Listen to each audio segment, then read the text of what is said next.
game right here. They saw the dollar signs that was Caitlin Clark.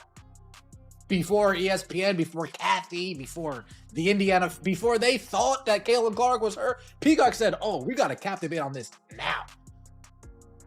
We got to capitalize on this now. This is the game. They spotted the dollar signs that were Caitlin Clark before ESPN, before Cathy, and before they paid close attention to me, because the battle for the WNBA's soul had just reached a nuclear level. And Commissioner Cathy Engelbert is learning the hard way that you can't use a bucket to stop a championship wave. We are currently dissecting the complete catastrophe that is taking on in the WNBA front office. Before the music of the upcoming season even begins, there is a scenario so unstable that it could destroy the entire league. Everywhere you look, there is a headline about a historic agreement.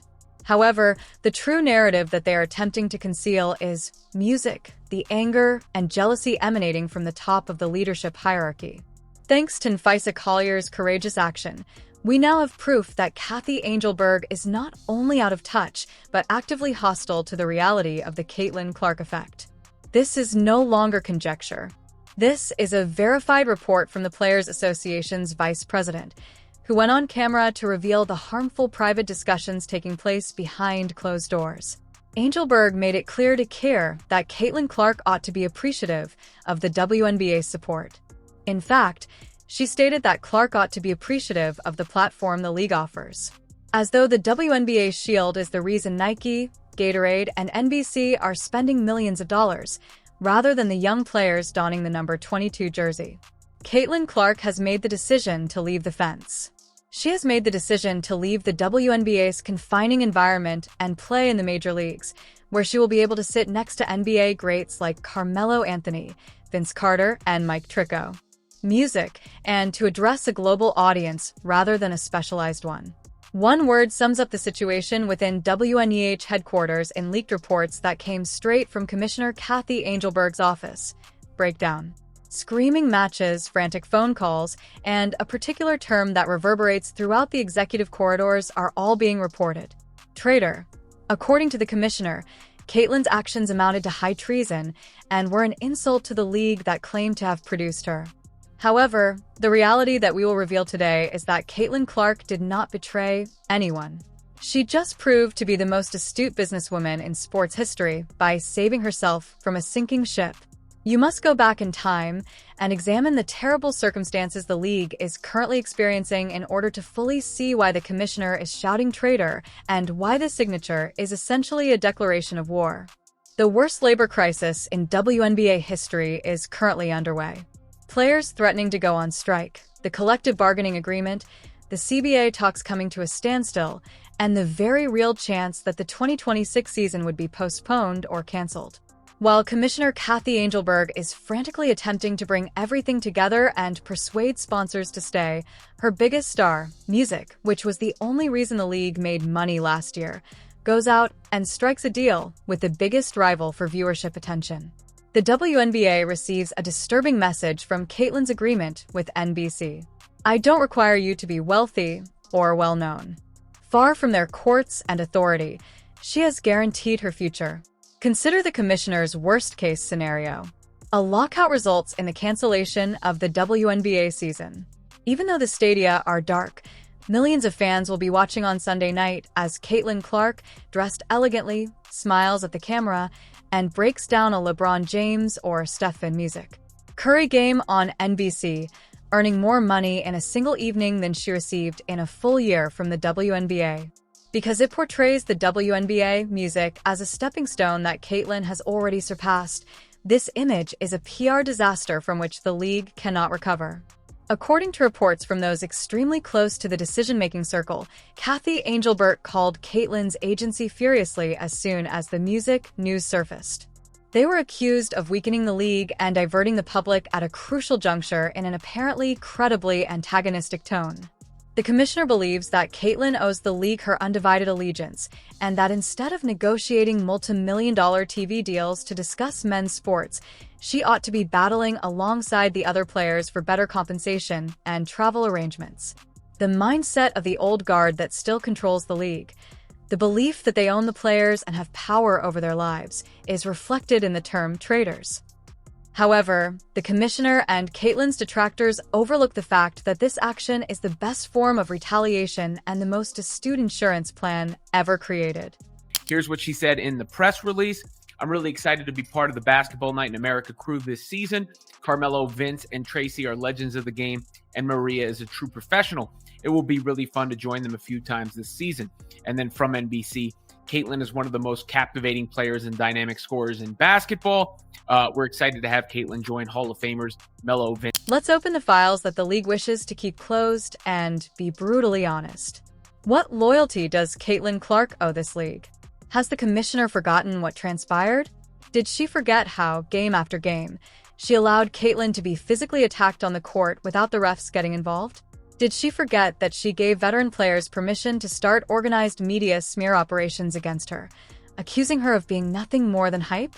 Did she forget how Caitlyn was passed over for the Olympic squad in Paris on thin pretexts when everyone in the world wanted her there?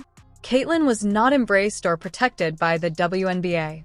Caitlyn was left to the wolves in the locker room while the WNBA attempted to take advantage of her to sell tickets.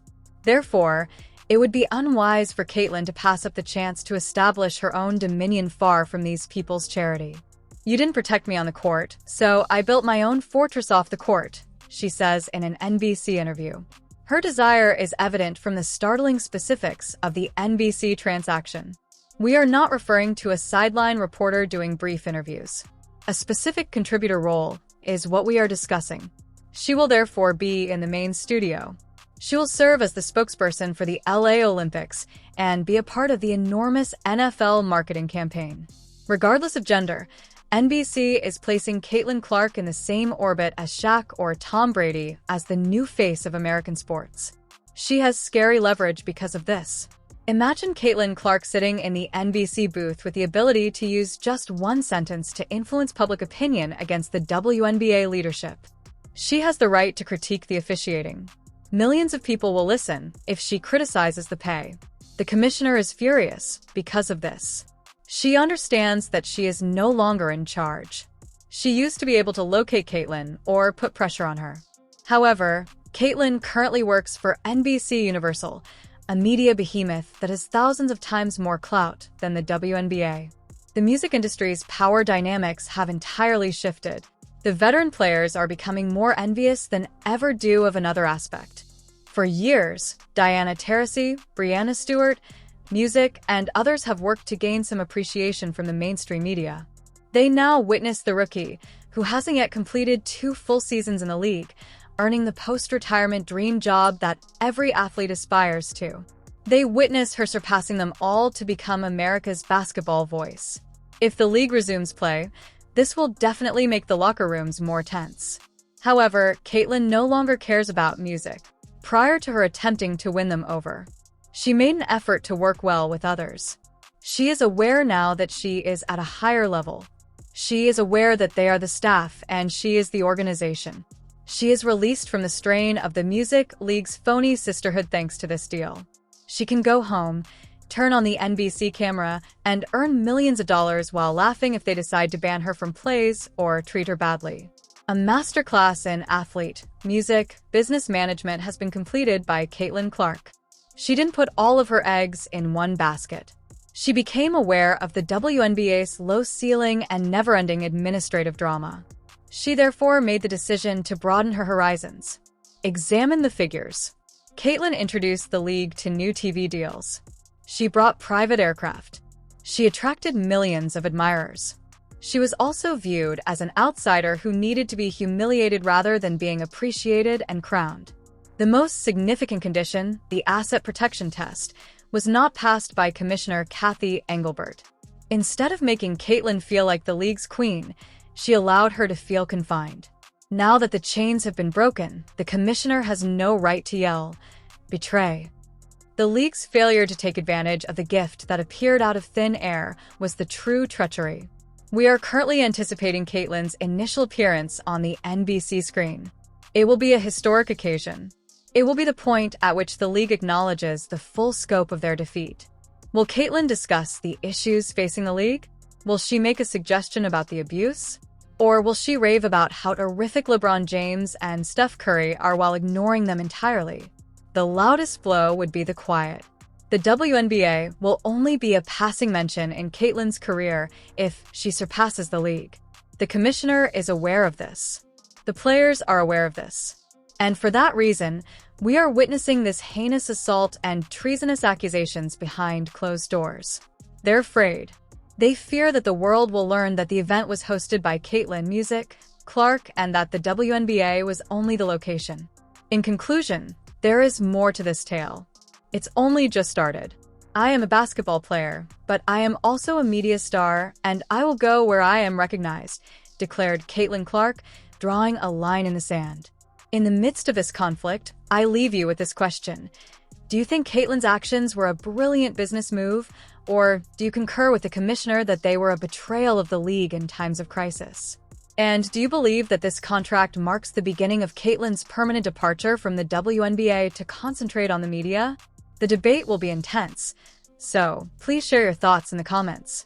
And keep in mind that we will be the first to report on her NBC premiere and dissect every word. The era of media mogul Caitlyn Clark has begun, and it will take no prisoners. So subscribe and hit the bell.